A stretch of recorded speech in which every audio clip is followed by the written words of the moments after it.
Hi, I'm Lisa Sabaniak, and today we're going to talk about your limiting beliefs and why they matter.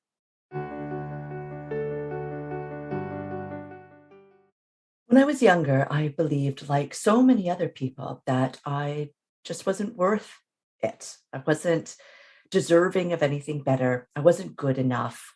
These are the most common limiting beliefs that a lot of people have, regardless of what kind of childhood that they experienced. So let me just point out, I came from a traumatic background where I survived 10 years of child abuse. So when you learn that, you think, okay, yes, I could definitely see why somebody like Lisa would think that they're not worthy and then they don't deserve better because of being abused. But somebody that goes through bullying might feel the same thing. Somebody who had a wonderful, supportive, loving childhood and lots of wonderful friendships still went through their own trials and tribulations within those relationships, right? And so the way that we kind of interpret that information when a friend decides to no longer be friends with us, for example, those are things that we feel like we can't really control. They just happen to us. And especially because we're young, we then internalize that and it starts to become something that we start to believe. We resonate with it. We start to identify with it. And those beliefs often run in the background. Now, when I was in my 20s, I really started to realize how much these types of beliefs were limiting me. And I was suicidal. And I knew that I couldn't live the rest of my life like this. And I didn't want to actually take my own life. I knew that that would impact my mom, for example. And I didn't want to do that.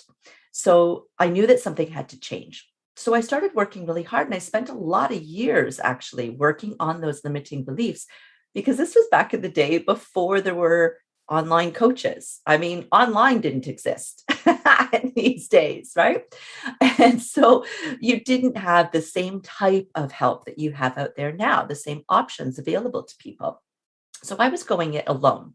And I did get there. I did end up finding a lot of different books, a lot of different gurus that were just sending the right message out at the right time. And I heard and I started implementing and I started working on these beliefs.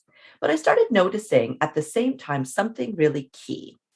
And that was that no matter how hard I was working, no matter how much money I was making, I only ever seemed to have enough, just enough money.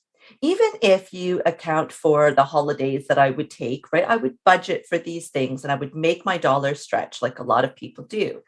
And so, yes, on the surface, it looked like, wow, there's a lot of people out there that can't take holidays. So the fact that you can, Lisa, you've got more than others.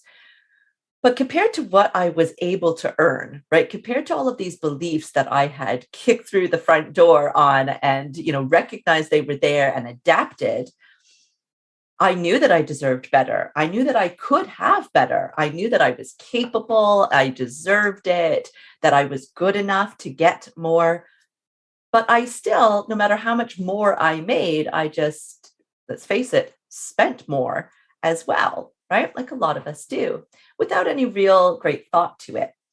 And when I was starting this business, I reached out to a great friend of mine, Chris Atley, who is a life and business coach. And I thought, I'm doing this right. I'm going to make sure that I start this business off right and I'm going to utilize her skills and talents. And so I signed up with her. And the first thing that we started going through was my limiting beliefs. And I said, Chris, I've got this, right? I've literally spent my entire adult life working on my limiting beliefs. Girl, we do not need to spend this time here. And she said, okay, let's just do this one exercise. And this one exercise was about money.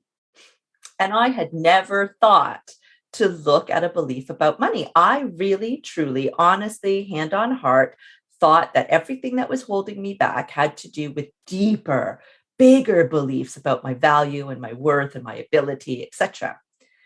And yes, I had worked on all of those. But the fact that I still believed that having any more money than what you needed meant you were filthy, stinking rich, because that's the language that I heard as a child all the time, and never really took the time to analyze that language and what that would really mean to me internally what my belief would be about people that have more money than me, that was running my show. And so no matter how much money I was making, it was filthy. I'd be stinking. Deep down, subconsciously, I didn't want that.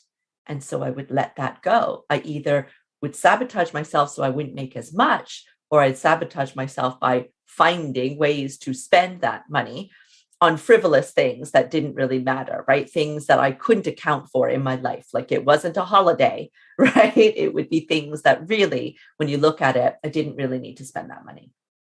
So the moral of the story is our beliefs run our show, and getting to the nitty gritty of what your beliefs are, the deep, dark ones, as well as the cutesy little ones that we don't really realize are having the impact that they are. But if they're limiting, they're limiting.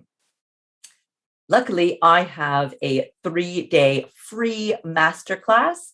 And one of the things that we are going to be talking about in this masterclass are your limiting beliefs. So if you're ready to roll up your sleeves, actually identify what these beliefs are and start doing the work to clear them, adapt them, or replace them with a new, more self-serving belief that is for your highest good, then click the link below and sign up for free.